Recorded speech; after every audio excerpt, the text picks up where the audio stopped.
Tsarasizuan, la vilaine au cœur de mer. Ce qu'elle a fait pour son fils vous surprendra. Le somptueux salon de bal de l'hôtel Grand Rivage tombe dans le silence lorsqu'elle entre. Élégante dans sa robe de soirée, bleu nuit sur mesure, ses cheveux, noirs striés d'argent coiffés en un chignon parfait, elle commande l'attention sans dire un mot. Une histoire de résilience et d'espoir qui vous touchera en plein cœur. Bon retour, laissez un like à la vidéo, abonnez-vous à la chaîne et profitez de l'histoire. Depuis 20 ans, Pauline Moreau est la PDG impitoyable de Méridien Entreprises, écrasant ses concurrents et gravissant les échelons sans égard pour quiconque se dressait sur son chemin. Ce soir, alors qu'elle accepte son prix de femme d'affaires de l'année, la façade soigneusement construite commence à se fissurer lorsqu'elle aperçoit un jeune homme au fond de la salle, un visage qu'elle ne s'attendait jamais à revoir. Ses mains tremblent tandis qu'elle agrippe le podium, son discours d'acceptation oublié. Pour la première fois depuis des décennies, la femme la plus redoutée du monde des affaires semble avoir peur. Les applaudissements résonnent dans la salle, mais Pauline n'entend plus rien. Son regard reste fixé sur ce jeune homme au fond de la salle. Quelle ironie cruelle du destin que son passé ressurgisse précisément au moment de sa plus grande consécration professionnelle. Rassemblant tout son sang-froid, elle improvise quelques mots de remerciement, sa voix trahissant à peine son trouble. « Je suis honoré de cette reconnaissance. Méridien Entreprises continuera d'aller de l'avant, sans compromis. » Elle quitte la scène rapidement, évitant les journalistes et les félicitations hypocrites de concurrents qui la détestent en secret. Dans les toilettes luxueuses de l'hôtel, Pauline s'enferme dans une cabine et respire profondément, tentant de calmer les battements frénétiques de son cœur. Ses doigts parfaitement manucurés parcourent l'écran de son téléphone, agrandissant la photographie qu'elle garde secrètement depuis des années. Un petit garçon aux yeux verts brillants sourit à l'appareil, sa main minuscule dans celle de Pauline. « Richard », murmure-t-elle, utilisant un nom qu'elle n'a pas prononcé depuis longtemps. Toute sa vie s'était construite autour de deux identités distinctes. Pauline Moreau, la femme d'affaires redoutable dont le nom faisait trembler les conseils d'administration, et Françoise Lambert, la mère aimante qui avait disparu sans laisser de traces il y a 7 ans, lorsque son fils était parti étudier à l'étranger. Personne ne faisait le lien entre ces deux femmes. Elle avait veillé méticuleusement à ce qu'il en soit ainsi. Quand elle quitte l'hôtel par une sortie dérobée, la nuit parisienne l'enveloppe d'une fraîcheur réconfortante. Sa limousine l'attend, mais elle fait signe au chauffeur de patienter. Elle a besoin de marcher et de réfléchir. Comment Richard l'avait-il retrouvée? Savait-il qui elle était vraiment? Et surtout, pourquoi réapparaître maintenant? Ces questions tourbillonnent dans son esprit pendant qu'elle longe la Seine, les lumières de la ville se reflétant sur l'eau noire. Au loin, la tour Eiffel scintille, indifférente aux drames humains qui se jouent sous son regard de fer. Pauline sort un petit carnet de son sac, un objet désuet à l'ère du numérique, mais elle a toujours préféré l'encre sur le papier pour ses pensées les plus intimes. Elle griffonne rapidement. Richard est à Paris. Préparation nécessaire. Protégé. À tout prix. Son téléphone vibre. Un message de son adjoint l'informe que la dernière acquisition de Méridien a été finalisée. Le petit village côtier de Port-Bleu sera bientôt transformé par leur nouveau complexe touristique de luxe. Un projet qui rapportera des millions au prix de l'âme d'une communauté historique de pêcheurs. Jadis, ce genre de victoire l'aurait comblée d'une satisfaction froide. Ce soir, étrangement, elle ne ressent rien. Pauline lève les yeux vers le ciel parisien, où les étoiles luttent pour être visibles malgré la pollution lumineuse. « Comment te retrouver sans tout perdre ?» murmure-t-elle à l'homme que son fils est devenu. Un homme qu'elle ne connaît plus. Le lendemain matin, dans son penthouse avec vue sur tout Paris, Pauline Moreau se tient devant son immense dressing, contemplant son armure quotidienne. Tailleur sur mesure, bijoux discrets mais coûteux, escarpins aux semelles rouges. Aujourd'hui, elle choisit le bleu acier, couleur de combat. La réunion du conseil d'administration ne sera pas facile, mais rien ne l'est jamais quand on est une femme au sommet. Son assistante personnelle, Claire, l'attend dans le salon avec un café noir et le programme de la journée. Le dossier Port-Bleu est prêt pour la présentation, madame. Les études d'impact environnemental ont été arrangées, comme demandé. Pauline hoche la tête, impassible. Les arrangements font partie du jeu. Des décennies de manœuvres similaires ont construit sa fortune. Elle prend une gorgée de café, savourant l'amertume qui reflète si bien sa propre existence. Des nouvelles de notre opposant principal sur ce projet? Claire consulte sa tablette. Un certain Quentin Bernard, ingénieur environnemental. Il a mobilisé les locaux et quelques associations. Rien que nous ne puissions gérer. Le nom frappe Pauline comme un coup de poignard. Quentin Bernard, pas Richard Lambert. Bien sûr qu'il aurait changé de nom. Peut-être même ignorerait-il que Françoise Lambert et Pauline Moreau étaient la même personne. Une vague de soulagement la traverse, immédiatement suivie par une tristesse indicible. Son fils, si proche et pourtant si inaccessible. « Envoyez-moi son dossier complet », ordonne-t-elle, sa voix ne trahissant rien de son tumulte intérieur. « Je veux tout savoir sur ce Quentin Bernard. » Dans la voiture qui l'emmène au siège de Méridien, Pauline étudie les photographies et informations sur l'écran de sa tablette. Quentin a 25 ans, diplômé avec mention d'une prestigieuse école d'ingénieurs en Suisse, spécialisée en développement durable. Son visage a changé, s'est affiné, mais ses yeux verts n'ont pas changé. Les mêmes qu'elle avait découverts il y a 20 ans, sur ce petit garçon abandonné près du chantier de l'hôpital qu'elle faisait construire à Port-Bleu. À l'époque, Pauline n'était pas encore la femme impitoyable qu'elle est devenue. Elle venait d'apprendre qu'elle ne pourrait jamais avoir d'enfant, une nouvelle qui avait brisé son dernier lien avec son humanité. Puis, comme un signe du destin, elle avait trouvé ce petit garçon de 5 ans, seul, terrorisé. Les autorités locales étaient débordées par une tempête récente. Il aurait été si facile de le confier aux services sociaux. Mais quelque chose dans ses yeux verts l'avait touché. Pour la première fois de sa vie, Pauline avait agi d'instinct, sans calcul. Elle avait utilisé son influence et son argent pour créer de nouveaux papiers, une nouvelle identité. Françoise Lambert était née ce jour-là avec son fils Richard. Ils avaient déménagé dans une autre région, loin de Paris, loin des yeux inquisiteurs. Et maintenant, la boucle se refermait. Richard, devenu Quentin, était revenu à Port-Bleu, précisément pour s'opposer au projet qui représentait l'aboutissement de la carrière de Pauline. Le destin avait décidément un sens de l'humour cruel. Le siège de Méridien Entreprises projette sa silhouette de verre et d'acier vers le ciel parisien, symbole parfait de l'ambition sans limite de sa fondatrice. Pauline traverse le hall d'un pas assuré, habituée au regard respectueux mêlé de crainte. Dans l'ascenseur privé qui la mène au dernier étage, elle s'autorise un moment de vulnérabilité, fermant brièvement les yeux. Comment pourrait-elle détruire le village qui avait donné naissance à son fils? Comment pourrait-elle ne pas le faire sans éveiller les soupçons? La salle du conseil est déjà pleine lorsqu'elle entre. 12 hommes et 2 femmes se lèvent par respect ou par peur. Pauline prend place en bout de table, face à l'immense baie vitrée offrant une vue imprenable sur la capitale. « Messieurs, mesdames, commençons. Le projet Port-Bleu n'attend pas. Les heures suivantes sont consacrées aux présentations, aux chiffres, aux stratégies pour surmonter l'opposition locale. » Pauline observe, commente, dirige, son masque professionnel fermement en place. Mais une partie d'elle est ailleurs, dans une petite maison près de l'océan, avec un petit garçon qui construisait des châteaux de sable et rêvait de protéger les océans. Le principal obstacle reste ce groupe d'activistes, explique le directeur du développement. Leur leader, ce Quentin Bernard, a une certaine crédibilité dans le milieu scientifique. Il prétend que notre complexe détruirait un écosystème fragile. A-t-il tort? La question de Pauline surprend toute la table.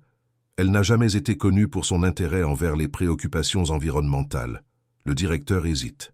Techniquement, ces arguments ont un certain mérite scientifique, mais rien qui ne puisse être contourné avec les bonnes influences. Pauline acquiesce lentement. Je veux rencontrer ce Bernard. Organiser quelque chose d'informel comme si c'était par hasard. À Port-Bleu, pas ici. Son directeur juridique fronce les sourcils. Est-ce prudent? Cet homme est déterminé à nous arrêter. Parfois, il faut connaître son ennemi, répond Pauline, le mot ennemi lui brûlant la langue. Je pars pour Port-Bleu demain. Préparez tout. La réunion se termine et les membres du conseil se dispersent rapidement, soulagés d'échapper à l'intensité de leur patronne. Seul Marc Vaillant, son bras droit depuis 15 ans, s'attarde. À 55 ans, c'est le seul qui ose encore la questionner. Pauline, ce projet représente 40% de notre croissance prévue pour l'année prochaine. J'espère que vous n'envisagez pas de céder à une poignée de pêcheurs et d'écolos. Elle le fixe avec ce regard glacial qui a fait plier des PDG et des ministres. « Ai-je jamais cédé à quiconque, Marc ?» Il secoue la tête, mais son expression trahit un doute persistant. Pauline réalise que sa réaction à la mention de Quentin n'est pas passée inaperçue. Marc est trop intelligent, trop observateur, un danger potentiel si elle ne fait pas attention. Dans son bureau, une fois seule, Pauline ouvre un tiroir verrouillé par code biométrique. Elle en sort un petit album photo, relique d'une vie parallèle qu'elle n'a jamais complètement abandonnée. Les images défilent. Richard apprenant à nager, Richard soufflant ses bougies d'anniversaire, Richard recevant son diplôme de lycée.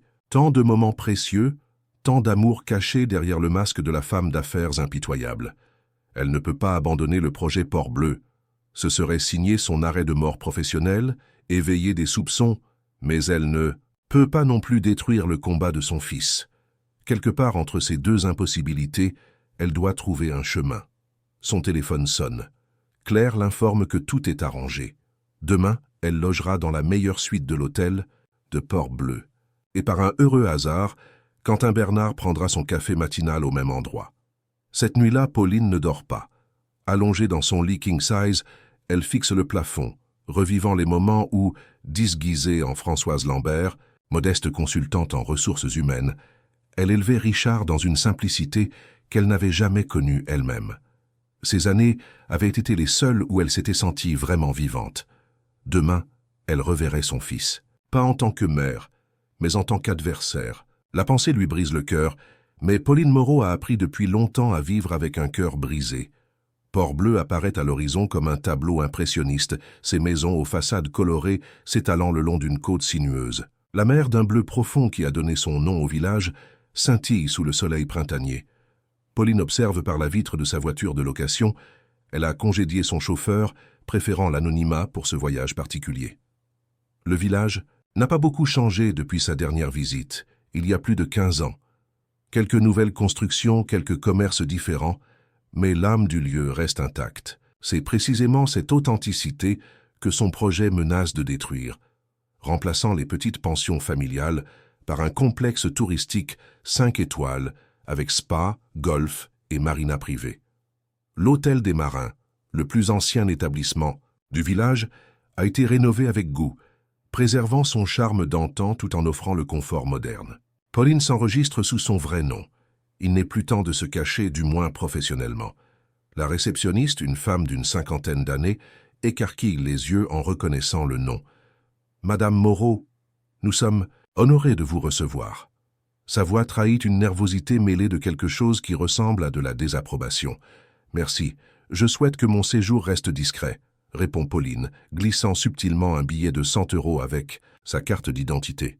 Dans sa suite avec vue sur la mer, Pauline défait sa valise méthodiquement. Elle a apporté des tenues plus décontractées qu'à son habitude, voulant s'éloigner de son image parisienne trop reconnaissable. Pour demain, elle choisit un simple pantalon beige et une chemise blanche, tenue anonyme par excellence. Ses cheveux, habituellement coiffés en chignon strict, seront laissés libres. Incapable de rester enfermée, Pauline décide d'explorer le village. Elle enfile une paire de lunettes de soleil et un chapeau à large bord. Déguisement rudimentaire mais efficace. Dans les ruelles pittoresques de Port-Bleu, personne ne prête attention à cette femme élégante qui observe tout avec une intensité particulière. La place du village est animée par un petit marché. Des étals de poissons fraîchement pêchés côtoient ceux de fruits et légumes locaux. L'odeur d'iode se mêle aux effluves de pain chaud et de café. Pauline s'arrête devant une vitrine d'antiquité, semblant absorbée par les objets exposés, mais son regard est ailleurs. De l'autre côté de la place, assis à la terrasse d'un café, se trouve Quentin. Il est encore plus beau que sur les photos, avec cette confiance tranquille des hommes qui savent exactement qui ils sont et ce qu'ils défendent. Ses cheveux bruns légèrement ébouriffés par la brise marine contrastent avec la rigueur de son expression concentrée. Il est plongé dans la lecture de documents, prenant parfois des notes dans un carnet. À côté de lui, une jeune femme, aux longs cheveux noirs, gesticule en parlant, visiblement passionnée par le sujet de leur conversation. Le cœur de Pauline se serre. Son petit garçon est devenu cet homme déterminé, engagé, tout ce qu'elle aurait pu espérer. Et il se bat contre elle, contre ce qu'elle représente, l'ironie est presque trop douloureuse à supporter. Un vieil homme s'approche d'elle, la sortant de sa contemplation. « Vous admirez notre village, madame ?» Son accent chantant trahit une vie entière passée ici. « Il est magnifique, » répond sincèrement Pauline. « Ça serait dommage de le voir changer. » Le vieil homme hoche vigoureusement la tête. « C'est exactement ce que nous disons. Ces Parisiens de Méridien veulent transformer notre port en marina pour milliardaires. Ils crachent presque le nom de l'entreprise. Heureusement que nous avons notre Quentin. Il connaît leur magouille, ces gens-là. Il nous aidera à sauver Port-Bleu. » Pauline sourit poliment, le remercie et s'éloigne. Chaque mot du vieil homme comme une aiguille dans son cœur. Est-ce ainsi qu'elle est perçue? Un monstre sans âme, détruisant des communautés pour le profit. La femme qu'elle est devenue horrifierait la jeune idéaliste qu'elle était jadis, avant que la vie ne la durcisse coup après coup. De retour à l'hôtel, Pauline commande un dîner dans sa chambre et ouvre son ordinateur portable. Les derniers rapports sur le projet Port-Bleu l'attendent, ainsi que des dizaines d'emails urgents. Elle travaille méthodiquement jusqu'à minuit, comme à son habitude. Mais son esprit est ailleurs, anticipant la rencontre de demain. À 7 heures précises, Pauline descend prendre son petit déjeuner dans la véranda de l'hôtel. Claire a bien fait son travail. Quentin est là seul cette fois, sirotant un café tout en parcourant les actualités sur sa tablette. Il y a peu de clients à 7 heures, parfait pour une rencontre fortuite. Pauline choisit délibérément une table près de la sienne, commandant un café noir et des viennoiseries qu'elle ne touchera probablement pas. Elle sort des documents de son sac, feignant d'être absorbée par son travail. Du coin de l'œil, elle observe son fils. Il a sa façon de froncer légèrement les sourcils quand il se concentre, un geste qu'il faisait déjà enfant face à ses devoirs d'école. C'est finalement le serveur qui crée l'occasion parfaite, trébuchant légèrement et renversant quelques gouttes de café sur la table de Pauline. Dans sa précipitation pour s'excuser et essuyer, il fait tomber les documents qu'elle avait soigneusement étalés. « Je suis vraiment désolé, madame », s'exclame-t-il mortifié. « Ce n'est rien », le rassure Pauline, se penchant pour ramasser ses papiers.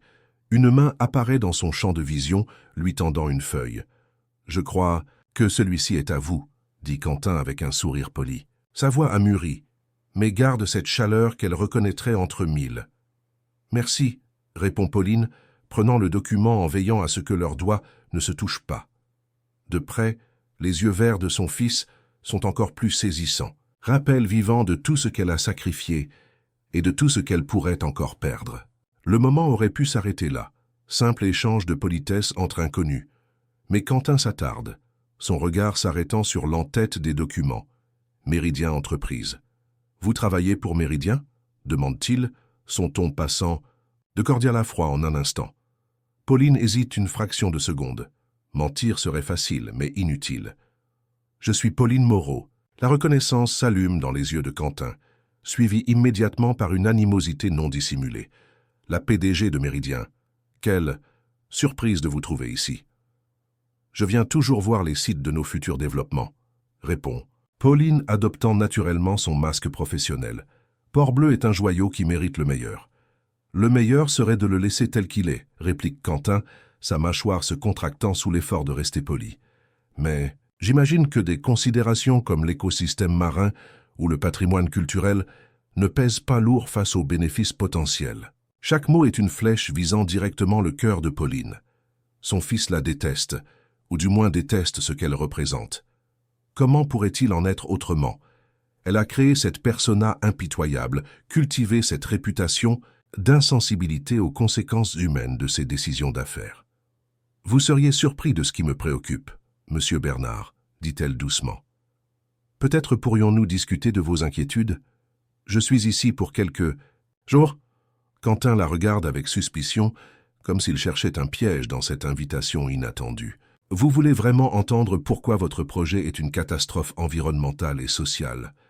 Je veux entendre vos arguments, oui. Demain, même heure, je vous promets d'écouter. » Un long moment passe, durant lequel Pauline peut presque voir les rouages tourner dans l'esprit analytique de son fils. Finalement, il acquiesce. « D'accord, mais je ne viens pas seul. Ma collègue Sophie Vidal sera présente. » Le nom fait tressaillir intérieurement Pauline. Vidal. Comme Hélène Vidal, sa plus féroce rivale en affaires, la femme qui avait failli découvrir son secret il y a des années. Simple coïncidence ou lien familial? Impossible de le demander sans éveiller des soupçons. Comme vous voudrez, accepte Pauline. À demain, monsieur Bernard. Quentin hoche brièvement la tête et s'éloigne, la laissant seule, avec son café froid et ses pensées tumultueuses. Ce premier contact s'est déroulé exactement comme elle aurait dû s'y attendre. Professionnel, froid, hostile. Pourtant, une part d'elle avait espéré... Quoi? Une reconnaissance miraculeuse?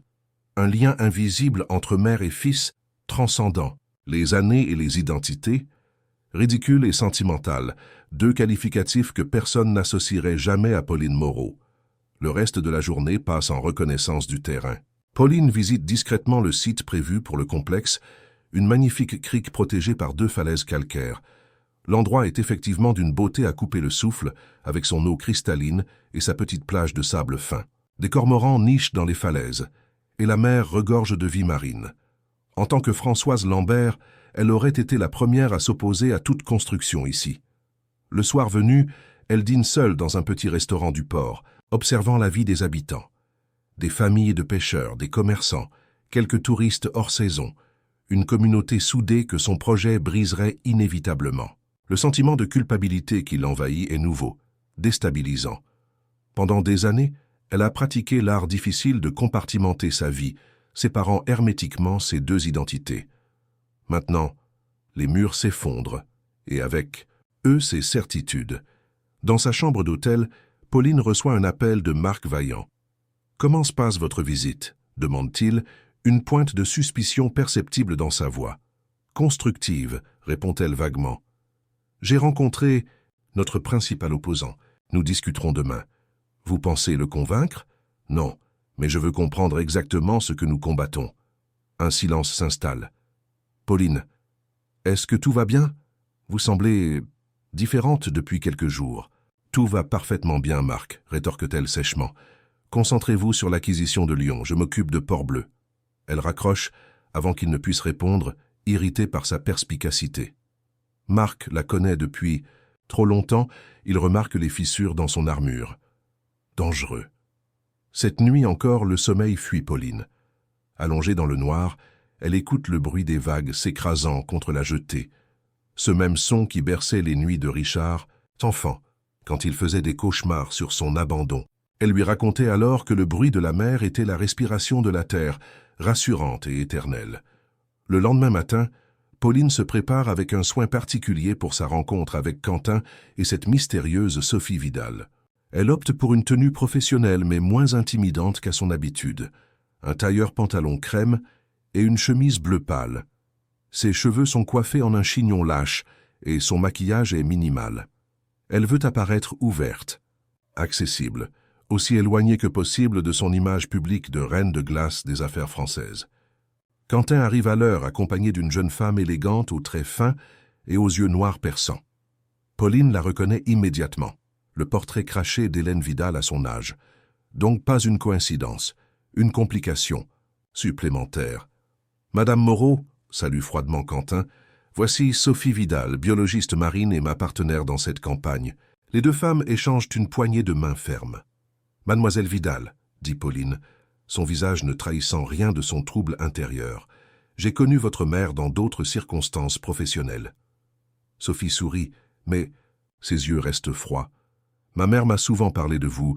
Votre détermination en affaires est légendaire. »« Asseyons-nous », propose Pauline, ignorant délibérément la pique à peine voilée. La terrasse est presque déserte à cette heure, leur offrant l'intimité nécessaire pour une conversation franche. Pendant les 2 heures qui suivent, Pauline écoute attentivement Quentin et Sophie exposer méthodiquement, avec documents et études scientifiques à l'appui, pourquoi le projet méridien serait désastreux pour Port-Bleu. L'écosystème marin, exceptionnel, abritant plusieurs espèces protégées. L'érosion côtière que provoquerait la marina, l'impact socio-économique sur la communauté de pêcheurs traditionnels, la destruction du patrimoine architectural du vieux port. Leurs arguments sont solides, bien documentés et passionnément défendus. Pauline pose des questions pertinentes, prend des notes, ne cherche pas à contre-attaquer. Son attitude déstabilise visiblement ses interlocuteurs qui s'attendaient à plus de résistance. Vous comprenez donc pourquoi nous nous opposerons à ce projet par tous les moyens légaux, conclut fermement Quentin. Port-Bleu n'est pas à vendre. Je comprends votre position, répond calmement Pauline. Et je dois admettre que vos arguments méritent considération. Quentin et Sophie échangent un regard surpris. Ce n'est clairement pas la réaction qu'ils anticipaient de la part de la redoutable PDG. Est-ce que cela signifie que Méridien reconsidère sa position? Demande Sophie, méfiante. Cela signifie que j'entends vos préoccupations, répond Pauline avec prudence. Je ne peux pas faire de promesses que je ne pourrais tenir, mais je m'engage à examiner de plus près les études que vous m'avez présentées. Quentin la fixe intensément, cherchant la faille dans ce soudain revirement. Pardonnez mon scepticisme, Madame Moreau, mais votre réputation vous précède. Méridien Entreprise n'est pas connu pour faire passer l'environnement avant les profits. Son ton accusateur touche Pauline plus profondément qu'elle ne le laisse paraître. Les entreprises, comme les personnes, peuvent évoluer, Monsieur Bernard, mais je comprends votre méfiance. Sophie intervient, son regard aussi perçant que celui de sa mère. Si vous êtes sincère, prouvez-le. Acceptez une étude d'impact indépendante, financée conjointement, mais menée sans interférence de Méridien. Une proposition intéressante, concède Pauline. Je vais y réfléchir sérieusement. La rencontre se termine sur cette note incertaine. Alors que Quentin et Sophie s'apprêtent à partir, Pauline prend un risque calculé. « Monsieur Bernard, auriez-vous un moment en privé? J'aurais quelques questions supplémentaires. » Sophie fronce les sourcils, mais Quentin hoche la tête. « Je te rejoins au bureau, » dit-il à sa collègue qui s'éloigne à contre-cœur. Une fois seul, le masque de Pauline se fissure légèrement. « Votre passion pour Port-Bleu est remarquable. Vous avez un lien personnel avec cet endroit ?» Quentin hésite, surpris par cette question inattendue. « J'ai passé une partie de mon enfance dans la région avant de déménager. Ces côtes, elles sont dans mon sang d'une certaine façon. » « Je comprends cet attachement, » murmure Pauline, luttant pour maintenir sa voix stable. « Certains lieux nous définissent, nous façonnent. »« Pourquoi cette question ?» demande Quentin, soudain suspicieux. « Simple curiosité, » répond Pauline, retrouvant rapidement sa posture professionnelle. « Il est toujours utile de comprendre les motivations de ses adversaires. » Quentin la regarde longuement avant de répondre. « Je ne suis pas votre adversaire, Madame Moreau.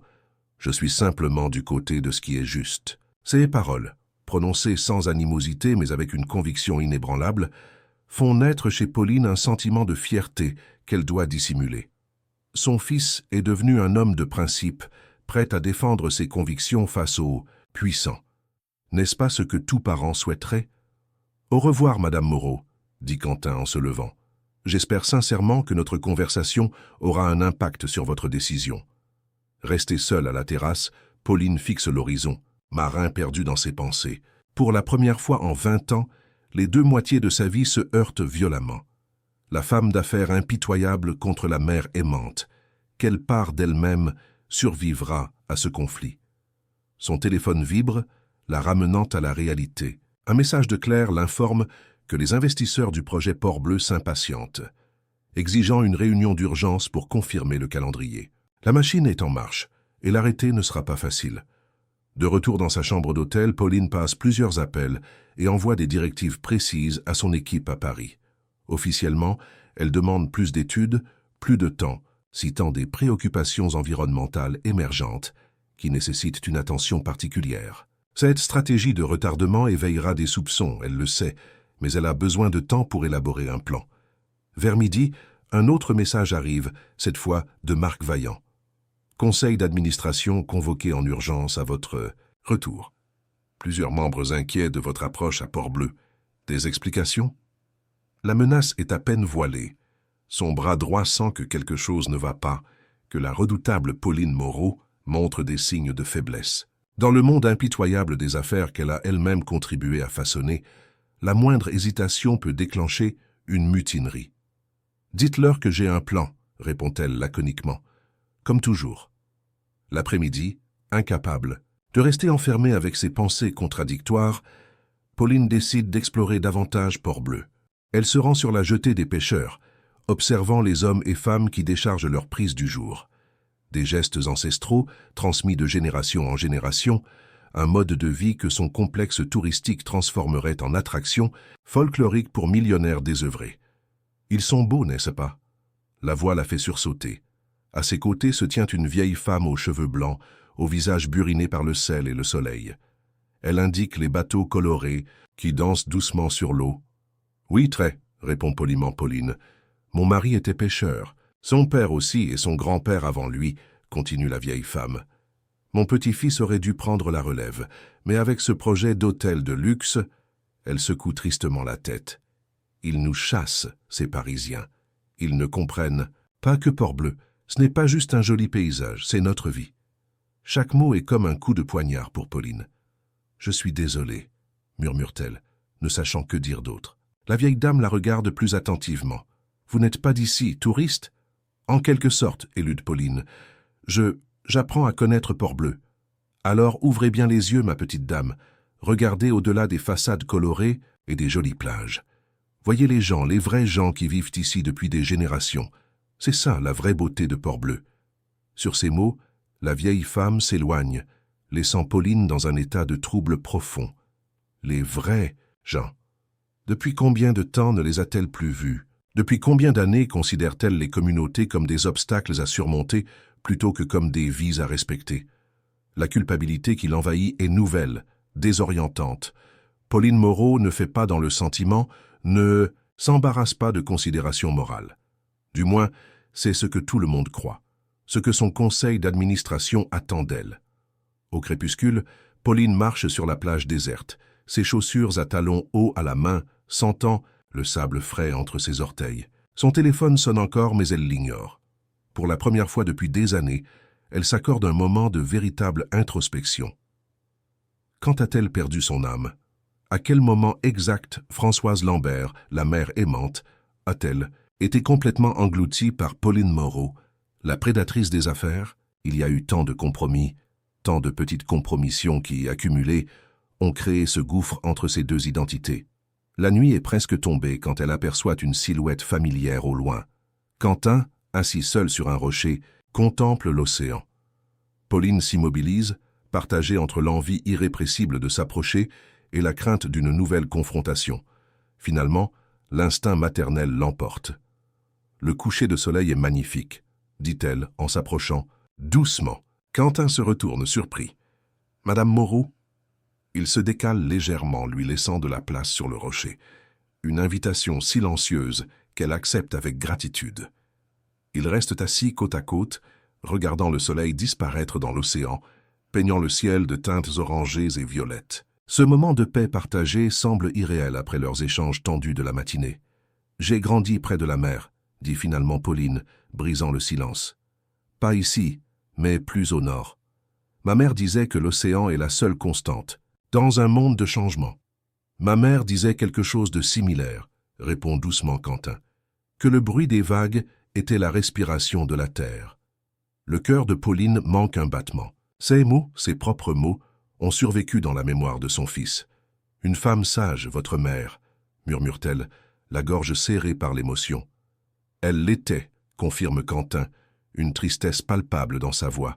« Elle a disparu, il y a plusieurs années.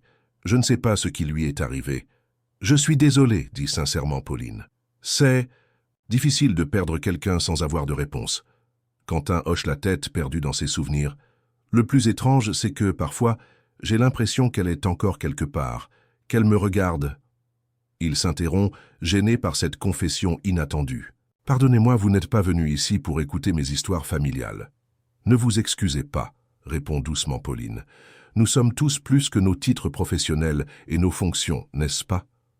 Cette question semble toucher Quentin qui la regarde avec un intérêt renouvelé. « C'est surprenant de vous entendre dire ça. Votre réputation, ma réputation, » le coupe Pauline avec un sourire triste. « Elle me précède partout, n'est-ce pas? La femme sans cœur, sans scrupules, qui écrase tout sur son passage. »« Ce n'est pas ce que j'allais dire, » proteste faiblement Quentin, « mais c'est ce que tout le monde pense. Et peut-être ont-ils raison. » Elle soupire profondément. Les réputations ont ceci de particulier. Une fois établies, elles deviennent des prisons dont il est presque impossible de s'échapper.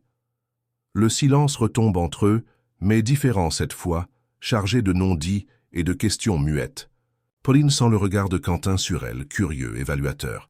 « Pourquoi êtes-vous vraiment venue à Port-Bleu, Madame Moreau ?» demande-t-il finalement. « Je doute que la PDG de Méridien se déplace habituellement pour des projets de cette envergure, aussi lucratifs soient-ils. » La question piège, celle à laquelle elle ne peut répondre honnêtement sans tout révéler. Disons que j'avais besoin de voir par moi-même ce que nous risquions de perdre. Si tu aimes l'histoire, tape 5 dans les commentaires et abonne-toi. Pour plus de vidéos comme celle-ci. Sinon, tape 0. Cela m'aide à créer un contenu encore meilleur pour toi. On continue. L'aube à Port-Bleu apporte un ciel d'un bleu limpide, promesse d'une journée magnifique. Pauline, debout sur le balcon de sa chambre d'hôtel, observe les premières barques de pêcheurs qui quittent le port. Elle n'a presque pas dormi, tourmentée par sa conversation avec Quentin. L'opportunité de se reconnecter avec son fils, même sous une fausse identité, est précieuse mais dangereuse. Mais chaque mot échangé est un équilibre périlleux entre vérité et mensonge. Son téléphone sonne, affichant le nom de Marc Vaillant. Elle hésite avant de répondre. Pauline, le conseil s'impatiente. Attaque-t-il sans préambule. Des rumeurs circulant sur votre possible reconsidération du projet Port-Bleu. Les investisseurs sont nerveux. Je prends le temps nécessaire pour une évaluation complète, Marc, répond-elle froidement. Depuis quand la diligence est-elle considérée comme une faiblesse chez Méridien? Depuis que notre PDG semble avoir oublié ce qui a fait le succès de cette entreprise. La voix de Marc est tranchante comme un rasoir. Le rapport financier préliminaire est arrivé. Ce projet représente potentiellement 30% de notre croissance annuelle. Abandonner maintenant serait un suicide économique. Je n'ai jamais parlé. D'abandonner, rétorque Pauline, sentant sa façade professionnelle se reconstituer par réflexe. J'explore toutes les options pour maximiser notre retour sur investissement tout en minimisant les risques légaux et de réputation. Ces activistes vous ont-ils impressionné à ce point? Le mépris dans sa voix est palpable, et Pauline sent une colère sourde monter en elle. Ces activistes ont des arguments solides qui pourraient bloquer notre projet pendant des années si nous les ignorons. Je préfère anticiper plutôt que réagir. Un silence s'installe. Quand Marc reprend la parole, sa voix a changé, devenue doucereuse, presque menaçante. Il y a autre chose, n'est-ce pas? Quelque chose que vous ne me dites pas. Ce Quentin. Bernard, vous le connaissez? La question lui glace le sang. Marc est trop perspicace, trop suspicieux. Ne soyez pas ridicule, réplique-t-elle sèchement. Je rencontre des dizaines d'opposants à nos projets chaque année. Celui-ci est simplement mieux préparé que la moyenne. Si vous le dites, concède Marc, clairement peu convaincu. Le conseil vous attend demain matin à 9 heures précises. Avec des réponses concrètes, Pauline. Pas des théories ou des préoccupations environnementales. La communication se termine abruptement, laissant Pauline avec un sentiment d'urgence croissant. Marc représente une menace sérieuse, non seulement pour sa position au sein de Méridien, mais potentiellement pour son secret le plus précieux. Si quelqu'un avait les ressources et la motivation pour découvrir le lien entre Pauline Moreau et Françoise Lambert, c'était bien lui. Après un petit déjeuner rapide, Pauline se rend à la mairie de Port-Bleu. Le maire, un homme corpulent, d'une 60aine d'années, l'accueille avec une déférence mêlée d'appréhension. « Madame Moreau, quel honneur inattendu !» dit-il en lui serrant la main. « Nous pensions que les discussions se poursuivraient avec vos équipes juridiques. »« J'aime voir les choses par moi-même, monsieur le maire », répond Pauline en prenant place dans le fauteuil qu'il lui désigne. « Votre village est charmant. »« Et nous souhaitons qu'il le reste », réplique-t-il avec une fermeté surprenante. « Je serai franc. Votre projet suscite une forte opposition locale. J'ai cru comprendre. C'est justement ce dont je voudrais discuter aujourd'hui. » Pendant l'heure qui suit, Pauline pose des questions précises sur l'économie locale, les besoins de la communauté, les alternatives de développement envisageables.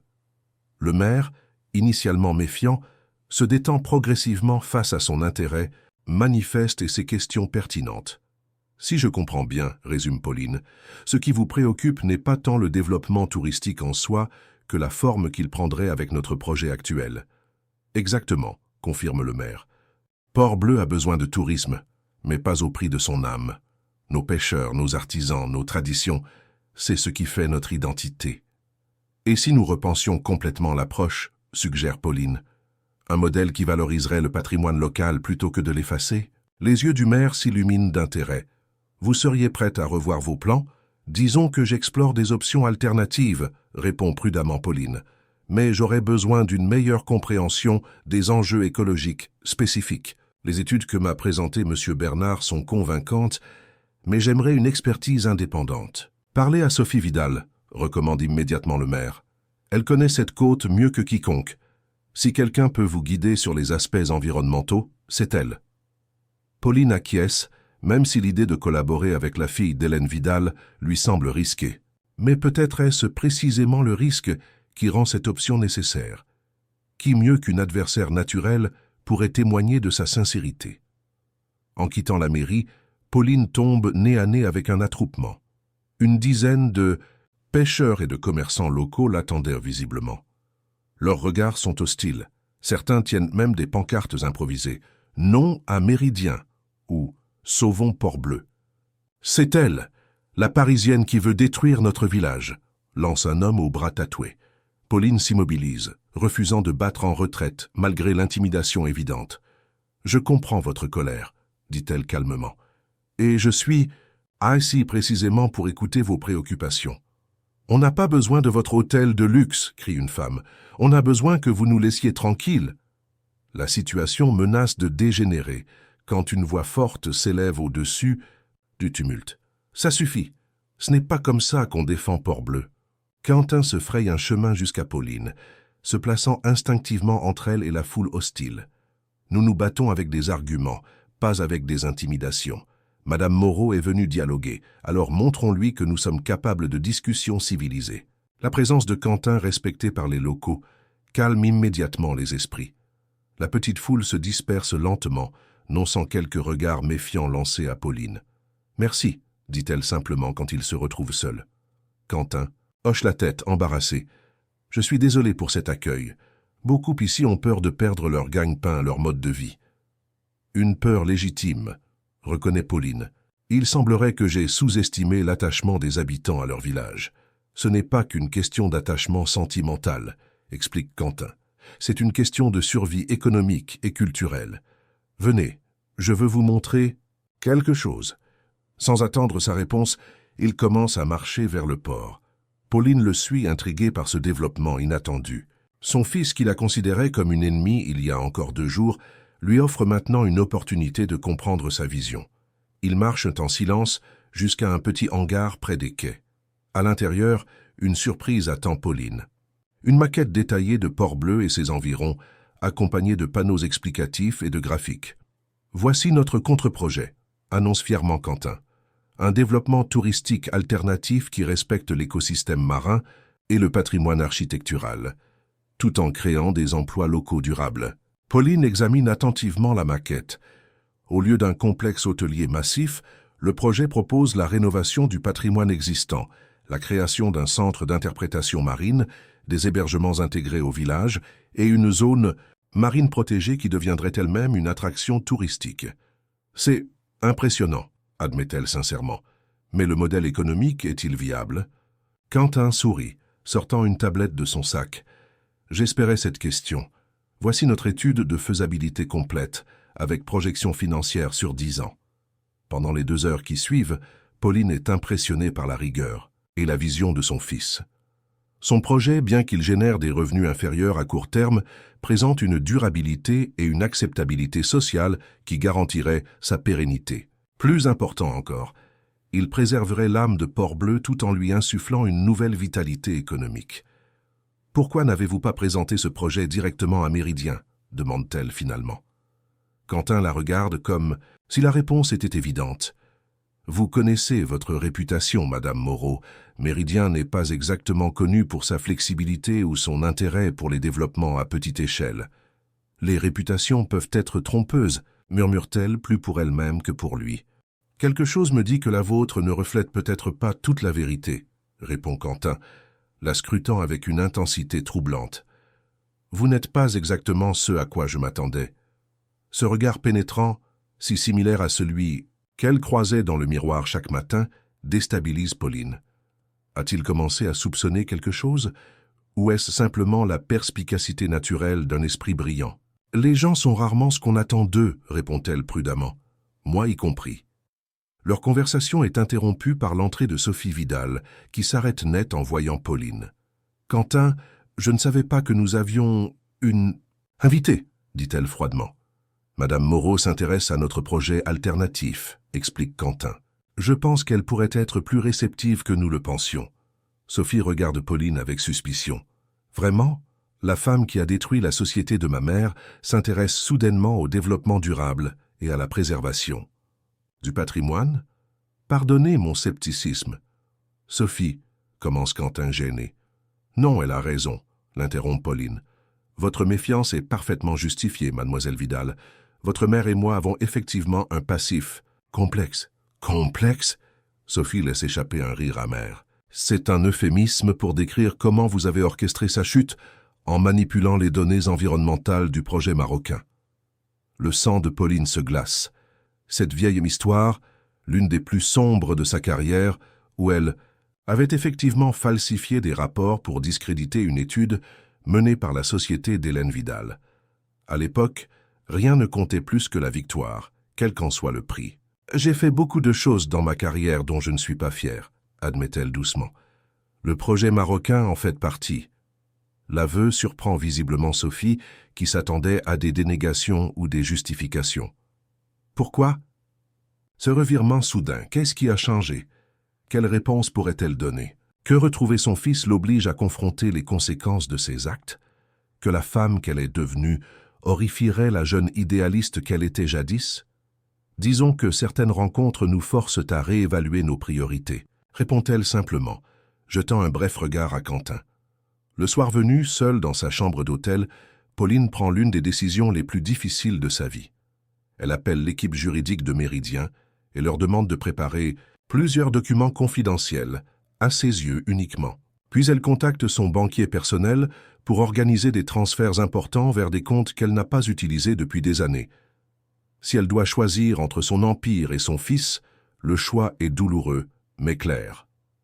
Pauline Moreau pourrait disparaître aussi mystérieusement que Françoise Lambert avant elle. Mais avant cela, elle a une dette à payer. Le lendemain est le dernier jour de sa visite à Port-Bleu. Son avion pour Paris décolle en fin d'après-midi et le conseil d'administration l'attend demain matin. Tandis qu'elle boucle sa valise, son téléphone vibre. Un message de Quentin. « Pouvons-nous nous voir avant votre départ ? La crique des Mouettes, 11 heures. » Une dernière rencontre. Une dernière chance peut-être de laisser un souvenir positif à son fils avant de potentiellement tout perdre. La crique des Mouettes est un petit bijou caché, accessible uniquement par un sentier escarpé. Quand Pauline arrive, légèrement essoufflée par la descente, Quentin est déjà là, contemplant l'horizon. « Merci d'être venu, dit-il en se tournant vers elle. J'ai pensé que vous aimeriez voir ce que votre complexe détruirait. L'endroit est effectivement d'une beauté saisissante. Une petite plage de sable fin encadrée par des falaises calcaires, des eaux cristallines où l'on aperçoit des poissons multicolores et une grotte marine dont l'entrée se devine à marée basse. C'est magnifique, reconnaît Pauline. Un trésor à préserver. C'est plus qu'un joli paysage, explique Quentin, soudain animé par une passion contagieuse. Cette crique abrite une colonie de phoques moines, l'une des dernières de Méditerranée, et ces falaises sont le site de nidification d'espèces d'oiseaux protégés. Il s'accroupit, désignant quelque chose dans le sable. Regardez ces traces. Des tortues marines viennent pondre ici. C'est un écosystème d'une richesse incroyable. Pauline s'agenouille à ses côtés, touchée par son enthousiasme. Il lui rappelle tant le petit garçon qui collectionnait les coquillages et s'émerveillait devant chaque créature marine. « Quand j'étais enfant, dit-il pensivement, ma mère m'emmenait souvent au bord de la mer. Elle me disait que nous avions une responsabilité envers toutes ces créatures qui ne peuvent pas se défendre elles-mêmes. » Une boule se forme dans la gorge de Pauline. Ces souvenirs qu'il chérit encore, ces leçons qu'elle lui a transmises, ils ont façonné l'homme qu'il est devenu. « Une femme sage, » murmure-t-elle. « Vous lui ressemblez, vous savez. Cette détermination tranquille, cette intégrité. » Quentin la regarde avec surprise. « Comment pouvez-vous le savoir ?» Pauline se mord la lèvre, consciente de son erreur. Une intuition. Vous parlez d'elle avec tant d'admiration. Un silence inconfortable s'installe. Quentin l'observe avec une intensité nouvelle, comme s'il tentait de résoudre une énigme. « Il y a quelque chose d'étrange dans tout ça, dit-il finalement. Votre intérêt soudain pour Port-Bleu, votre réceptivité à nos arguments, cette façon que vous avez je ne sais pas, de sembler comprendre des choses que vous ne devriez pas savoir. Le cœur de Pauline s'accélère. Je ne vois pas de quoi vous parlez. Je crois que si, insiste doucement Quentin. Hier soir, après notre rencontre, j'ai fait des recherches sur vous, sur votre parcours, et il y a des zones d'ombre intrigantes, des périodes où Pauline Moreau semble presque disparaître de la circulation avant de réapparaître plus déterminée que jamais. Pauline se relève brusquement, époussetant le sable de son pantalon. Ma vie privée n'a aucun rapport avec le projet Port-Bleu. N'est-ce pas? Quentin se lève à son tour. Alors pourquoi ai-je cette impression persistante de vous connaître? Pourquoi certains de vos gestes, certaines expressions, me semblent-ils si familiers? La panique s'empare de Pauline. Il est trop perspicace, trop sensible, aux détails. Elle doit partir maintenant avant de se trahir davantage. Je dois retourner à l'hôtel, dit-elle précipitamment. Mon avion, Madame Moreau, l'arrête Quentin d'une voix où se mêlent de doute et une étrange émotion. Je vous ai montré un lieu spécial pour moi, un lieu que je n'ai montré qu'à très peu de personnes. Savez-vous pourquoi? Pauline s'immobilise, dos à lui, incapable de lui faire face. Je ne sais pas, répond-elle, sa voix à peine audible par-dessus le bruit des vagues. Parce que j'y venais enfant, avec ma mère, continue-t-il doucement. C'était notre secret à tous les deux. Elle disait que cette crique était magique, que l'eau y guérissait toutes les blessures du cœur. Une larme roule sur la joue de Pauline, qu'elle essuie rapidement. Ces souvenirs qu'elle chérissait aussi, ces moments volés de bonheur simple, loin des masques et des mensonges. C'est un bel endroit pour des souvenirs d'enfance qu'Aune parvient-elle à articuler, sans se retourner. Elle sent sa présence derrière elle, proche, trop proche. Son instinct lui crie de fuir, mais son cœur la supplie de rester juste un instant de plus. « Je ne comprends pas ce qui se passe », murmure Quentin. « Mais je sais que vous n'êtes pas venu à Port-Bleu uniquement pour des raisons professionnelles.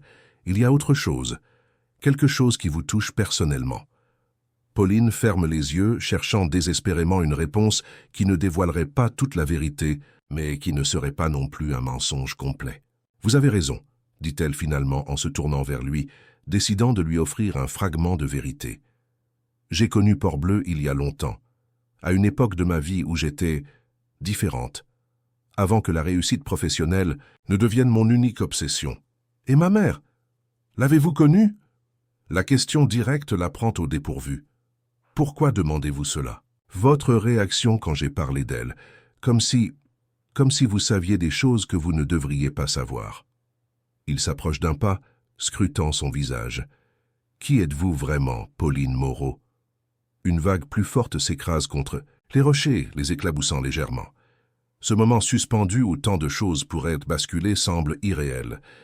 Pauline ouvre la bouche, incertaine des mots qui vont en sortir, quand un cri les interrompt. « Quentin, te voilà enfin !» Sophie Vidal descend le sentier à pas rapides, agitant un document. Elle s'arrête net en voyant Pauline, son expression passant de l'excitation à la suspicion. « Désolée de l'interruption, dit-elle froidement, mais c'est important. Les résultats des analyses marines sont arrivés. Et devine quoi, ils ont trouvé des traces de pollution industrielle exactement là où Méridien prévoit de draguer pour la marina. Ce répit providentiel permet à Pauline de reprendre contenance. « Quelle sorte de pollution ?» demande-t-elle, adoptant immédiatement son ton professionnel. « Des métaux lourds et des hydrocarbures », répond Sophie, lui tendant à contre-cœur le rapport. Provenant probablement d'une ancienne usine qui déversait ses déchets ici dans les années 60, avant toute régulation environnementale. Pauline parcourt rapidement le document, son esprit analytique reprenant le dessus. Cette nouvelle complication pourrait être soit un désastre, soit une opportunité, selon la façon dont elle la gérerait. Cela change considérablement la donne, dit-elle lentement. Un dragage dans ces conditions nécessiterait des précautions, environnementales coûteuses, voire impossibles à mettre en œuvre. Sophie la regarde avec suspicion. N'essayez pas de nous faire croire que vous vous souciez soudainement de l'environnement. Méridien trouvera un moyen de contourner le problème, comme toujours. Peut-être pas cette fois, murmure Pauline, une idée germant dans son esprit. Une idée folle, risquée, mais qui pourrait tout changer. La tension du moment précédent s'est dissipée, mais Pauline sent toujours le regard intensément curieux de Quentin. Leurs questions devront attendre, Mais elle sait que ce n'est que partie remise. De retour à l'hôtel, Pauline s'enferme dans sa chambre et passe une série d'appels. D'abord à Claire pour réorganiser son agenda du lendemain, puis à son avocat personnel, à qui elle donne des instructions précises concernant certains documents confidentiels. Enfin, à son banquier suisse, pour finaliser des transferts qu'elle avait commencé à préparer. À mesure que la journée avance, son plan prend forme. Un plan audacieux qui pourrait signifier la fin de sa carrière telle qu'elle la connaît, mais qui offrirait une chance de rédemption, et peut-être un jour une réconciliation avec son fils. À 17h30, alors qu'elle s'apprête à quitter l'hôtel pour l'aéroport, on frappe à sa porte. C'est Quentin, seul cette fois, le visage grave. « Je m'excuse de vous déranger avant votre départ », dit-il formellement.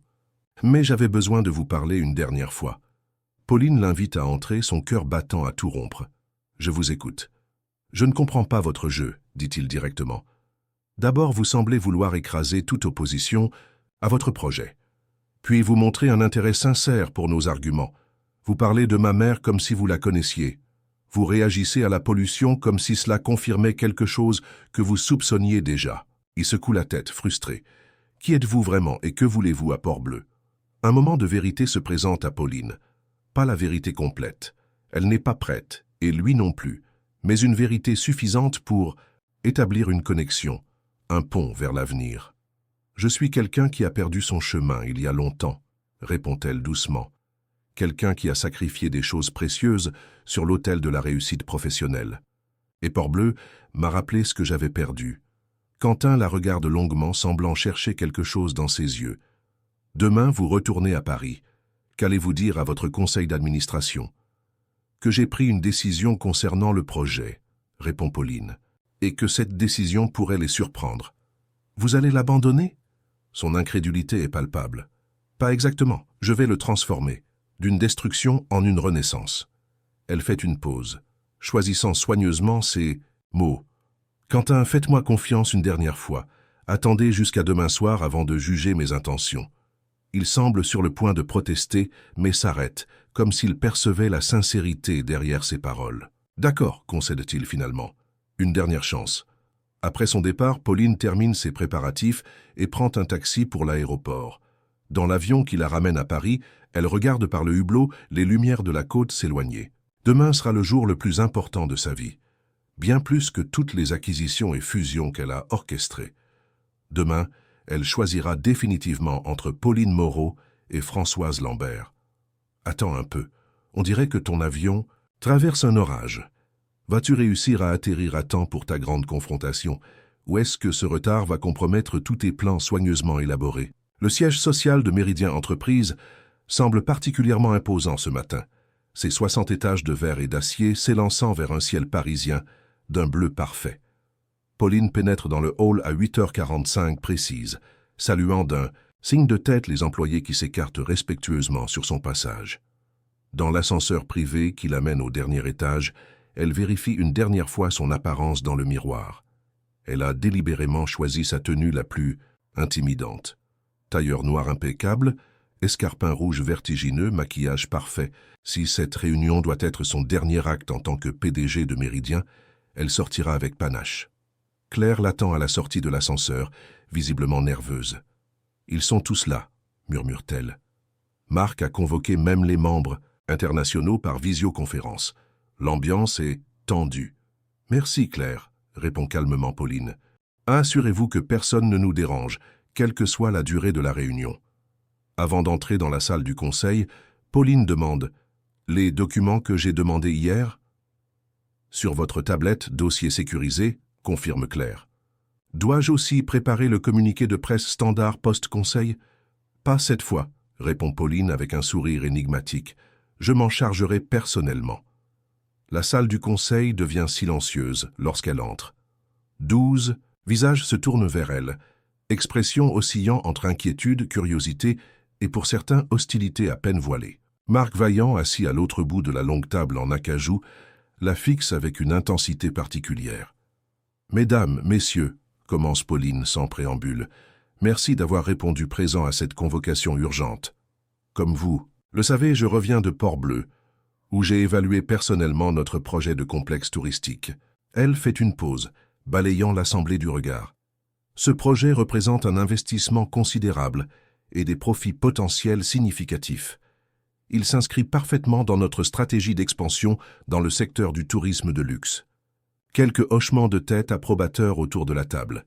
Marc se détend visiblement. Cependant, poursuit Pauline, ma visite a soulevé plusieurs préoccupations que je dois partager avec vous. Elle active sa tablette, projetant sur l'écran mural des graphiques et des images. Pendant les 20 minutes qui suivent, elle présente avec une précision chirurgicale les problèmes environnementaux, légaux et d'image que présente le projet dans sa forme actuelle. La pollution industrielle, récemment découverte, les espèces protégées menacées, les batailles juridiques probables qui retarderaient le projet pendant des années. En conclusion, termine-t-elle, le projet Port-Bleu tel qu'initialement conçu présente un ratio risque-bénéfice inacceptable. Un silence pesant s'installe. C'est Marc qui le rompt le premier, sa voix dégoulinante de sarcasme. Fascinant ce revirement soudain. Dois-je comprendre que la redoutable Pauline Moreau s'est convertie à l'écologie en l'espace d'un week-end? Je me convertis aux réalités économiques, Marc, réplique froidement Pauline. Un projet bloqué pendant des années dans des batailles juridiques est un gouffre financier, pas un investissement. Alors vous proposez d'abandonner? Demande une administratrice, clairement déçue. Je propose de transformer, corrige Pauline. Elle fait défiler sa présentation jusqu'à de nouveaux visuels, le projet alternatif de Quentin qu'elle a retravaillé et amélioré pendant la nuit. Un développement à échelle humaine, intégré à l'environnement existant, un modèle d'écotourisme haut de gamme qui positionnerait Méridien comme pionnier de l'hospitalité durable. Les réactions sont mitigées. Certains administrateurs semblent intrigués par cette nouvelle approche, d'autres clairement sceptiques. Les projections financières, demande un administrateur américain via l'écran de visioconférence. Ça ici, répond Pauline, affichant de nouveaux graphiques. Rentabilité moindre à court terme, mais risque juridique minimal et potentiel de croissance exponentielle sur le long terme, sans compter les bénéfices en termes d'image. La discussion s'anime, les questions fusent. Pauline répond avec assurance, démontrant sa maîtrise parfaite du dossier. Mais elle sent le regard de Marc qui ne la quitte pas, calculateur, suspicieux. Finalement, après 2 heures de débat, elle demande un vote. 7 voix pour son nouveau projet, 3 contre, 2 abstentions. Une victoire mais fragile. Bien, conclut-elle. Le projet révisé de Port-Bleu est donc approuvé. Les équipes recevront les nouvelles directives dès cet après-midi. Alors que la réunion se termine et que les administrateurs commencent à quitter la salle, Marc s'approche d'elle, attendant que les autres soient sortis. « Qu'impressionnant numéro », dit-il à voix basse, presque convaincant. Mais nous savons tous les deux qu'il y a autre chose. Pauline le regarde droit dans les yeux. « De quoi parles-tu exactement, Marc ?»« De ton intérêt soudain pour ce Quentin Bernard. » Il sort une tablette de sa mallette, l'active et la lui tend. « Mes équipes ont fait quelques recherches approfondies, très intéressantes, les coïncidences qu'ils ont découvertes. » Le cœur de Pauline manque un battement quand elle voit les documents affichés. Des photographies d'elle il y a 20 ans, l'air très différente avec ses cheveux longs et son style décontracté. Des articles obscurs sur la disparition mystérieuse d'une consultante nommée Françoise Lambert. Et pire encore, des comparaisons de dates, de lieux, montrant les apparitions et disparitions synchronisées de ces 2 identités. « Fascinant, non ?» murmure Marc. « Pauline Moreau et Françoise Lambert, jamais vues ensemble, jamais existant simultanément dans les bases de données officielles. Et ce jeune homme, ce Quentin qui ressemble étrangement à ce petit Richard Lambert disparu il y a 7 ans, il reprend sa tablette. Le Conseil serait certainement captivé par cette histoire. Sans parler des autorités, qui pourraient s'intéresser aux questions d'usurpation d'identité, de fraude fiscale, peut-être même d'enlèvement. Pauline maintient son calme avec un effort surhumain. « Qu'est-ce que tu veux, Marc ?»« Ce que j'ai toujours voulu, » répond-il simplement. « Ta place, ta démission volontaire pour raisons personnelles. Je prends les rênes, et ces informations restent entre nous. Le piège est parfait, subtilement préparé probablement depuis des mois, attendant juste le bon moment pour se refermer. Et Port-Bleu a fourni l'occasion parfaite. Je te laisse jusqu'à demain matin pour décider, ajoute Marc en se dirigeant vers la porte, bien que je ne vois pas beaucoup d'alternatives à accepter mon offre. Une fois seul, Pauline s'assied lourdement, respirant profondément pour calmer son cœur, affolée. Marc avait raison sur un point. Elle n'avait pas beaucoup d'options. Mais peut-être en avait-elle juste assez pour sauver ce qui comptait vraiment. Elle prend son téléphone personnel, celui que personne à Méridien ne connaît, et compose un numéro qu'elle n'a pas utilisé depuis des années. « Hélène ? C'est moi. Oui, je sais que c'est inattendu. J'ai besoin de ton aide. C'est au sujet de ton fils. Et du mien. » L'après-midi s'écoule dans une série de réunions et d'appels frénétiques. Pauline orchestre ce qui pourrait être sa dernière symphonie d'affaires, donnant des instructions précises à ses avocats de confiance, organisant des transferts financiers complexes, préparant des documents à signer. À 18h, Claire, fidèle jusqu'au bout, lui apporte les derniers contrats. « Est-ce que tout va bien, madame ?» demande-t-elle, visiblement inquiète. Ses instructions sont inhabituelles. « Tout va parfaitement bien, Claire », la rassure Pauline. Simplement quelques réajustements stratégiques. Une fois les documents signés et les derniers appels passés, Pauline s'accorde un moment de calme dans son bureau. Le soleil se couche sur Paris, baignant la ville d'une lumière dorée. Elle contemple cette vue qu'elle a admirée pendant tant d'années, se demandant si c'est la dernière fois qu'elle la voit depuis cette position privilégiée. Son téléphone vibre. Un message de Quentin. Les nouvelles viennent d'arriver à Port-Bleu. Est-ce vrai? Méridien abandonne le complexe pour un projet d'écotourisme. Elle sourit tristement. Pas exactement abandonné. Transformée. Une vision. Plus durable, plus respectueuse, plus en accord avec les valeurs de Port-Bleu. Quelques instants plus tard, sa réponse arrive. Je suis stupéfait et reconnaissant. Mais pourquoi? Qu'est-ce qui vous a fait changer d'avis? Comment lui expliquer par simple message le bouleversement qui s'est produit en elle? Comment lui dire que son regard, si semblable à celui du petit garçon qu'elle avait élevé, avait réveillé une part d'humanité qu'elle croyait morte depuis longtemps? Disons que j'ai redécouvert certaines priorités, répond-elle simplement. Les choses importantes se perdent parfois sous les couches de compromis et d'ambition. J'aimerais en discuter davantage, écrit-il après un moment. Quand revenez-vous à Port-Bleu? Le cœur de Pauline se serre. S'il savait à quel point sa question est chargée d'ironie tragique. Plus tôt que vous ne le pensez, peut-être. Les circonstances évoluent rapidement. À 20h, elle quitte finalement son bureau, peut-être pour la dernière fois en tant que PDG. Dans l'ascenseur qui la descend vers le hall désert, elle ressent un mélange étrange de tristesse et de libération. 20 ans à bâtir un empire, à sacrifier sa vie personnelle, ses valeurs, presque son âme. Et pourquoi? Pour se retrouver piégée, prête à tout abandonner pour protéger un secret qu'elle n'aurait jamais dû avoir à garder. Dans le taxi qui la ramène à son appartement, elle reçoit un dernier appel d'Hélène Vidal. « Tout est arrangé », annonce son ancienne rivale sans préambule. « Les documents sont prêts. Mon avocat t'attendra demain à 9h à mon bureau. »« Merci, Hélène », répond sincèrement Pauline. « Je sais que tu n'avais aucune raison de m'aider. Après tout ce qui s'est passé. » Un silence, puis « Je ne le fais pas pour toi. Je le fais pour Sophie qui tient à ce village, et pour ce garçon qui mérite de connaître la vérité, quelle qu'elle soit. » « La vérité, » murmure Pauline. « J'ai passé tellement d'années à la fuir. »« Eh bien, il est temps d'arrêter, de courir, » répond simplement Hélène avant de raccrocher. Cette nuit-là, dans son penthouse luxueux mais froid, Pauline ne dort pas. Elle parcourt de vieux albums photos, relit des lettres jamais envoyées, des journaux intimes remplis de doutes et de regrets. L'histoire d'une femme déchirée entre deux vies, incapable de les réconcilier. À l'aube, elle est prête. Sa décision est prise, irrévocable. Elle s'habille simplement, jeans, chemise blanche, veste légère, l'uniforme de Françoise Lambert, pas le costume d'armure de Pauline Moreau. Dans un sac de voyage, elle place quelques affaires personnelles, des documents importants, et une petite boîte contenant un bracelet fait de coquillages, cadeau de Richard pour la fête des mères, il y a si longtemps. À 8h30, elle appelle Claire. « Je serai un peu en retard. Ce matin, un rendez-vous personnel important. Bien sûr, madame. Monsieur Vaillant a demandé à vous voir dès votre arrivée. Dites-lui que je le recevrai, répond Pauline, mais pas avant 11h.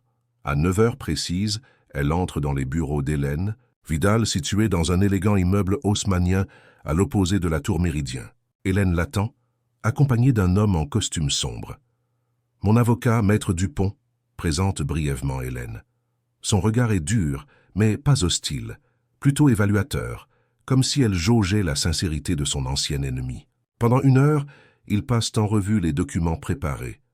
Un transfert de propriété complexe, la création d'une fondation environnementale. Et plus important encore, des aveux complets concernant certaines pratiques passées de Méridien qui avaient injustement discrédité la société d'Hélène. Tu réalises que signer ceci équivaut à un suicide professionnel ? Demande Hélène, alors que Pauline appose sa signature sur le dernier document. Méridien te limogera immédiatement, et ta réputation dans le milieu des affaires sera détruite. J'en suis parfaitement consciente, répond calmement Pauline. C'est un prix que je suis prête à payer. Hélène la regarde longuement, comme si elle voyait vraiment la femme derrière le masque pour la première fois. Pourquoi maintenant, après toutes ces années? Pauline hésite, puis décide que la vérité, ou du moins une partie, est due à cette femme qu'elle a jadis blessée. Parce que j'ai réalisé que le succès, tel que je l'ai défini pendant des décennies, était une illusion. Un mirage qui m'éloignait toujours plus de ce qui compte vraiment. Et qu'est-ce qui compte vraiment, Pauline? L'amour, répond-elle simplement. Les liens que nous créons, l'impact positif que nous pouvons avoir. Toutes ces choses que j'ai sacrifiées sur l'autel de l'ambition. Hélène hoche lentement la tête, semblant accepter cette réponse. Et maintenant, que vas-tu faire après avoir tout perdu? Un sourire étrange, presque serein, éclaire le visage de Pauline. Je ne perds pas tout, je retrouve ce que j'avais de plus précieux. À 10h45, Pauline arrive au siège de Méridien. Le hall est étrangement agité, avec des groupes d'employés chuchotant entre eux. Certains la regardent passer avec des expressions confusées. D'autres détournent les yeux. Claire l'attend devant son bureau, l'air paniqué. « Madame, où étiez-vous? C'est la folie ici. Monsieur Vaillant a convoqué une réunion extraordinaire du Conseil pour 11h, et les rumeurs, les plus folles circulent. »« Quelles rumeurs exactement ?» demande calmement Pauline en posant son sac. « Que vous avez dilapidé des millions dans un projet environnemental à Port-Bleu, que vous avez signé des aveux concernant des pratiques illégales de l'entreprise, que vous êtes impliqué dans une affaire d'usurpation d'identité. » Claire est au bord des larmes. C'est absurde, n'est-ce pas? Pauline pose une main rassurante sur l'épaule de sa fidèle assistante. « Claire, vous avez été extraordinaire pendant toutes ces années. Je tiens à ce que vous le sachiez. »« Madame ?» Les yeux de Claire s'écarquillent d'inquiétude. « La réunion du conseil est dans combien de temps exactement ?»« 12 minutes, répond automatiquement Claire, consultant sa montre. « Parfait. J'ai juste le temps de préparer quelques documents. » Pauline entre dans son bureau et ferme la porte, laissant Claire désemparée dans l'antichambre. À 11h précises, Pauline entre dans la salle du conseil. L'atmosphère est électrique, les visages fermés. Marc Vaillant, debout à l'autre bout de la table, affiche un sourire triomphant.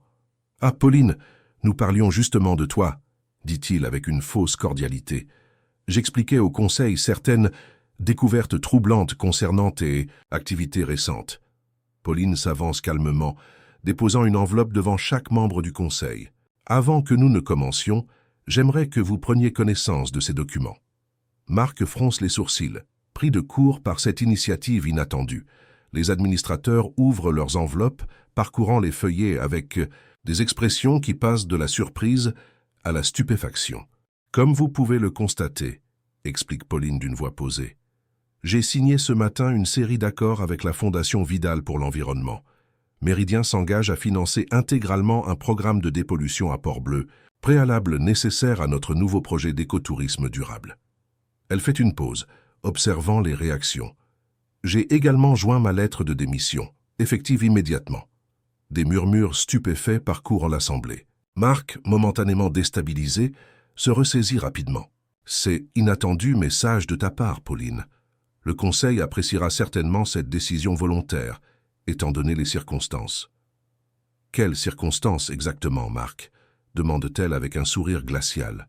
« Celles où tu as utilisé des ressources de l'entreprise pour mener une enquête personnelle sur moi, ou celles où tu as tenté de me faire chanter ?» Le visage de Marc se décompose, tandis que Pauline sort une dernière enveloppe. « Voici l'enregistrement, complet de notre conversation d'hier, ainsi que les preuves de tes accès non autorisés à mes données personnelles. Des copies ont été envoyées à mon avocat et à plusieurs journalistes, avec instruction de les publier si quoi que ce soit de fâcheux m'arrivait dans les prochains jours. Le silence qui s'abat sur la salle est assourdissant. Marc, livide, s'effondre dans son fauteuil. « Je ne cherche pas la vengeance », poursuit Pauline, s'adressant maintenant à l'ensemble du conseil. « Seulement un départ dans la dignité et la garantie que les projets que j'ai initiés récemment, particulièrement celui de Port-Bleu, seront poursuivis dans l'esprit que j'ai défini. » Le président du conseil, un homme âgé qu'il a toujours respecté, prend la parole. « Nous acceptons votre démission avec regret, Pauline, et vous avez ma parole que vos dernières initiatives seront honorées. » Pauline hoche la tête, reconnaissante. « Dans ce cas, je vous souhaite bonne chance pour l'avenir de Méridien. » Elle quitte la salle sans un regard en arrière, traversant les bureaux sous les regards ébahis des employés. Dans l'ascenseur qui la descend pour la dernière fois, elle ressent un soulagement immense, comme si un poids écrasant venait de lui être enlevé. Dans le hall, Claire l'attend, les yeux rougis. « Vous partez vraiment ?»« Oui, Claire. Il est temps pour moi de commencer une nouvelle vie. Qu'allez-vous faire ?» Pauline sourit, un vrai sourire qui illumine son visage d'une façon que Claire n'a jamais vue. Rattraper le temps perdu. 3 jours plus tard, une modeste Citroën entre dans Port-Bleu. Au volant, une femme aux cheveux désormais librement grisonnants, vêtue simplement sans maquillage. Elle se gare près de la plage et reste un moment dans la voiture, contemplant l'horizon marin, rassemblant son courage. Son téléphone vibre. Un message de Sophie Vidal. Il est au café de la Marine, seul. Bonne chance. Pauline, ou plutôt Françoise, car c'est ainsi qu'elle se sent maintenant, descend de voiture et marche lentement vers le petit café de la place. Son cœur bat si fort qu'elle a l'impression qu'il va s'échapper de sa poitrine. Quentin est là, assis à une table extérieure, lisant un livre. Il lève les yeux quand son ombre tombe sur lui, et la confusion se peint sur son visage. Quentin lève les yeux de son livre lorsqu'il aperçoit l'ombre d'une femme s'allonger sur la terrasse du café de la Marine. Son regard se fait à la fois interrogatif et douloureux, tandis qu'il reconnaît en elle une présence familière, celle d'une mère qu'il n'avait jamais vraiment connue. Françoise, autrefois Pauline Moreau, s'avance lentement, le cœur battant fort, consciente que cet instant est décisif pour elle comme pour lui. « Quentin, » commence-t-elle d'une voix tremblante mais sincère, « c'est moi. » Le silence se fait lourd. L'atmosphère est chargée de toute une vie d'ambivalence et de secrets enfouis. « Maman ?» répond-il enfin, sa voix basse, emplie d'émotions mêlées de colère et de tristesse. Pour un court instant, le temps semble suspendu sur la terrasse, où la mer et le vent portent en écho des souvenirs d'un passé révolu. Françoise s'assied en face de lui, évitant de fixer directement ses yeux, comme si la simple intensité du regard pouvait faire tomber tous les murs qu'elle avait érigés au fil des années. « Je sais que je ne peux pas effacer le mal que j'ai causé, ni les mensonges qui ont bâti mon empire. Mais je suis ici pour essayer de réparer, au moins en partie, les blessures du passé. » Quentin détourne légèrement le regard, trahissant sa lutte intérieure. « Tu as disparu, maman, tu as laissé un vide immense, et puis tu as refait surface comme si de rien n'était. Comment expliquer tout cela ?» Les mots fusent, durs et sincères, et Françoise inspire profondément avant de répondre. « J'ai été déchiré entre 2 vies. Pendant des années, j'ai porté l'armure de Pauline Moreau pour conquérir le monde des affaires, sans jamais oser montrer la femme qui se cachait derrière. Françoise Lambert était celle qui aimait, qui se préoccupait des autres. J'ai peur de regretter à jamais d'avoir sacrifié ton enfance pour mon ambition. » Les minutes qui suivent ressemblent à une confession intime.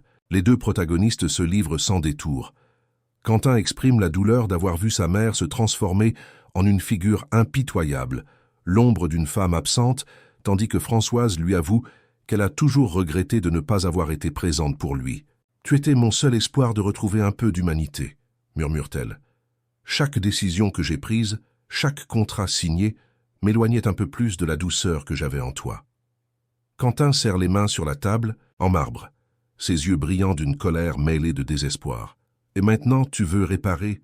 Comment es-tu censé effacer toutes ces années de douleur ?» La mère en arrière-plan, avec son clapotis régulier, semble offrir un répit dans le tumulte de leurs émotions. Françoise regarde autour d'elle, comme cherchant à puiser dans l'essence même de Port-Bleu, ce lieu où jadis elle avait appris à aimer la simplicité.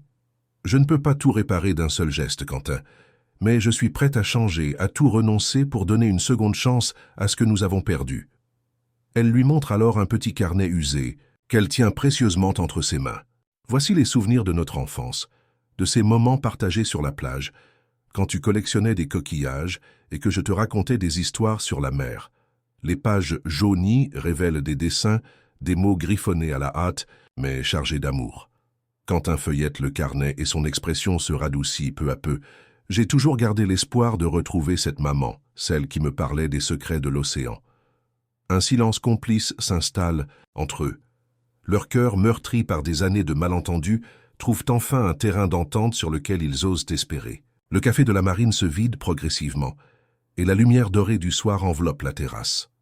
Quentin propose alors d'une voix plus douce qu'ils se promènent sur le quai. La conversation dérive vers des souvenirs d'enfance, des anecdotes sur la vieille dame du port, et sur le vieil homme qui lui avait un jour expliqué que Port-Bleu était bien plus qu'un simple décor touristique. C'était une âme, une mémoire collective. Françoise se laisse porter par ces récits, réalisant combien la richesse du village réside dans ses habitants et leurs histoires. « Tu vois, dit-elle, Port-Bleu m'a appris à redécouvrir ce qui compte vraiment. J'ai commis des erreurs, terribles erreurs, en essayant de construire un empire sans cœur. Mais il n'est jamais trop tard pour changer. » Quentin écoute attentivement, les traits encore marqués par la méfiance, mais aussi par la possibilité d'un renouveau. « Tu as abandonné Méridien et avec lui une vie de mensonges. Mais ce n'est pas facile, maman. Les blessures ne guérissent pas du jour au lendemain. » Elle lui prend doucement la main. « Je sais, et je suis prête à me battre pour regagner ta confiance, même si cela signifie renoncer à tout ce que j'ai connu. » Pendant qu'il marche le long du quai, il croise des habitants qui, au début méfiants, finissent par leur adresser un salut timide. La réputation de la mystérieuse PDG s'était étendue dans toute la région, et nombreux étaient ceux qui se demandaient si la femme qu'ils voyaient aujourd'hui était bien celle qui avait jadis abandonné le village. Certains la regardent avec une lueur d'espoir, d'autres avec suspicion, mais tous ressentent la force d'un changement imminent. Plus tard, au détour d'une ruelle, Quentin conduit Françoise jusqu'à l'atelier d'un ancien pêcheur reconverti en artiste, un homme à la barbe blanche et aux yeux emplis de sagesse. « Venez sur lui, dit-il. Il a toujours dit que le passé pouvait être effacé par l'art et la sincérité. » L'atelier, encombré de toiles colorées et de sculptures réalisées à partir de matériaux récupérés sur la plage, respire la vie et la réinvention. Françoise se laisse émouvoir par la vision de cet homme qui, malgré les épreuves, avait su transformer sa douleur en beauté.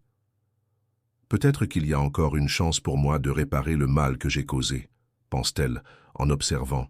Une toile représentant la mer en furie et en contrepartie des nuages d'espoir.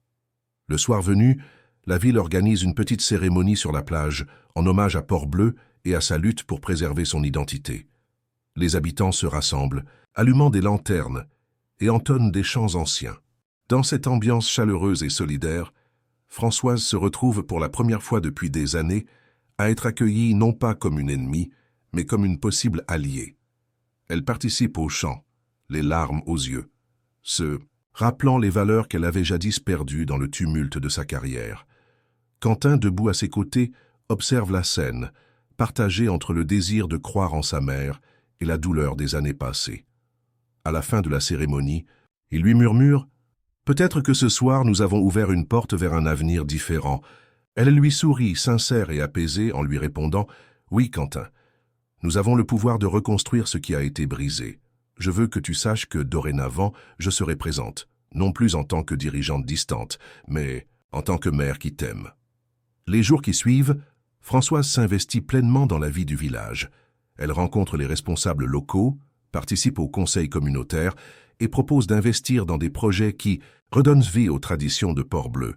Sous ses yeux, un projet d'écotourisme respectueux se concrétise, celui qu'elle avait jadis hésité à soutenir, mais qu'elle réinvente aujourd'hui avec la complicité de Quentin et l'appui discret de Sophie Vidal. Cette collaboration, improbable entre anciennes PDG, jeunes activistes et anciens du village, devient le symbole d'un changement radical. Les anciens adversaires se transforment en partenaires, et peu à peu l'image de Françoise évolue. Dans les médias locaux, on parle désormais d'elle comme d'une femme ayant eu le courage de se réinventer, de laisser derrière elle des années de calculs froids pour retrouver une part d'humanité. Un après-midi, alors qu'elle déambule sur la plage, Françoise retrouve le vieil homme qui l'avait accueilli au début de son séjour. « Vous semblez différent, madame », lui dit-il d'une voix tremblante d'émotion. « Je le suis », répond-elle en souriant tristement. « J'ai appris que le véritable succès ne se mesure pas en millions, mais en moments partagés et en vie préservée. » Le vieil homme hoche la tête avec approbation et la mère, complice, murmure ses secrets. De son côté, Quentin commence à admettre qu'il est possible de pardonner. La route vers la réconciliation est longue, semée de doutes et de méfiances, mais à travers ses échanges et ses actions concrètes, il perçoit enfin une lueur d'honnêteté dans le regard de sa mère.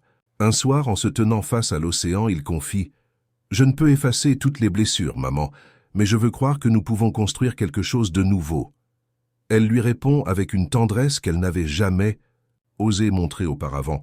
« Nous reconstruirons pas à partir des cendres de nos erreurs, mais avec la force de nos espoirs partagés. » Au fil des semaines, Port-Bleu renaît peu à peu. Le projet d'écotourisme, revisité et soutenu par la communauté, voit le jour dans le respect des traditions locales et la préservation de l'environnement. Françoise, désormais simplement Françoise, participe activement aux décisions, et ses anciens collègues de Méridien, contraints de reconnaître la justesse de sa démarche, laissent peu à peu derrière eux les querelles du passé. La transformation n'est pas sans douleur ni sacrifice, mais c'est dans la lumière de ces nouveaux débuts que se dessine la rédemption.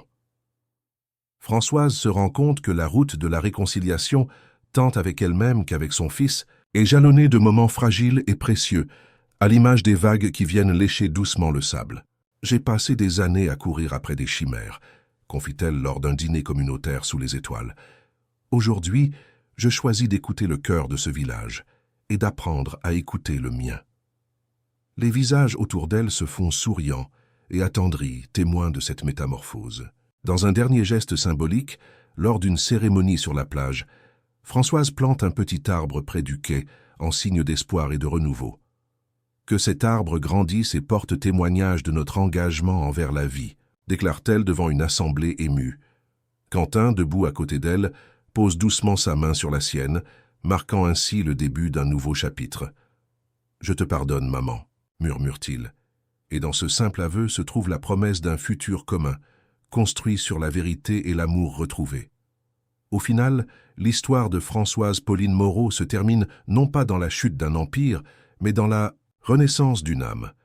Port-Bleu, jadis menacé de perdre son identité, se dresse désormais comme un symbole de résistance et de transformation, porté par des personnes qui, ensemble, ont osé croire que même les cœurs les plus endurcis pouvaient s'adoucir et se réparer. Ainsi le récit de cette femme, autrefois redoutée et crainte, se mue en une légende de rédemption, où le sacrifice de son ancienne vie pave le chemin vers une existence authentique et pleine de sens.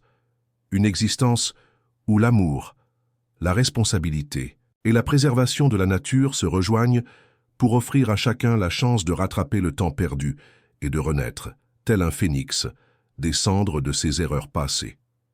Félicitations! Tape 9 dans les commentaires pour me montrer que tu es resté jusqu'à la fin avec moi. Merci d'avoir regardé et à demain pour une nouvelle histoire sur cette même chaîne.